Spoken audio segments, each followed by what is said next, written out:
اعوذ باللہ من الشیطان الرجیم، بسم اللہ الرحمن الرحیم۔ Dar Arqam school Ghauri town phase 1۔ آج ہم پڑھیں گے اسلامیات 5 کلاس، دنیا آخرت کی کھیتی ہے۔ بسم اللہ الرحمن الرحیم۔ سب بچے کتاب صفحہ نمبر 8 کھولیں۔ سب سے پہلے لکھیں تاریخ، دن۔ سبق نمبر 1، دنیا آخرت کی کھیتی ہے۔ آخرت۔ قرآن کریم میں آخرت کی نعمتیں اور اس کی ہولناکیاں بڑی وضاحت سے بیان کی گئی ہیں۔ سورۃ نازعات میں ہے، یوم یتذکر الانسان ما سعی وبرزت الجحیم لمن یری فاما من طغی وآثر الحیاۃ الدنیا فإن الجحیم ہی المأوی وَأَمَّا مَنْ خَافَ مَقَامَ رَبِّهِ وَنَهَى النَّفْسَ عَنِ الْهَوَىٰ فَإِنَّ الْجَنَّةَ هِيَ الْمَأْوَىٰ۔ ترجمہ۔ اس دن انسان یاد کرے گا جو اس نے کمایا، اپنے اعمال، اور دوزخ دیکھنے والوں کے سامنے نکال کر رکھ دی جائے گی۔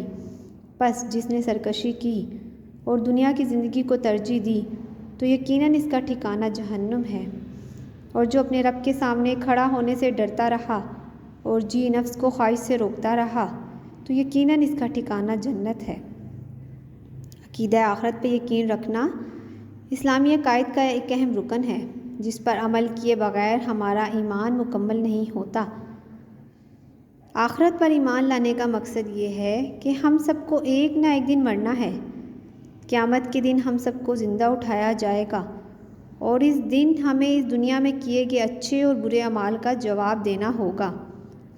اللہ تعالیٰ نے ہر انسان کے ساتھ 2 فرشتے متعین کیے ہیں جو اس کے اعمال لکھتے رہتے ہیں۔ انہیں کرامن کاتبین کہتے ہیں۔ ایک فرشتہ انسان کے اچھے اور دوسرا برے اعمال لکھنے پر مامور ہے۔ اللہ تعالیٰ کا ارشاد ہے،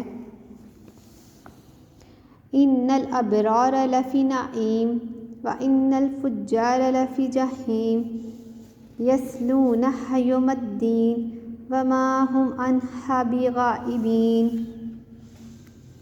ترجمہ۔ بے شک نیک لوگ نعمتوں میں یعنی جنت میں ہوں گے، اور بے شک گنہگار جہنم میں ہوں گے۔ اس میں روز جزا قیامت کے دن ڈالے جائیں گے، اور وہ اس جہنم سے غائب ہونے والے نہ ہوں گے۔ آج کا سبق یہاں تک ہی ہے۔ امید ہے آپ کو سمجھ میں آ گیا ہوگا۔ آگے جو ہم اس کی پڑھائی کریں گے وہ اگلے لیکچر میں کریں گے۔ جزاک اللہ خیراً، فی امان اللہ۔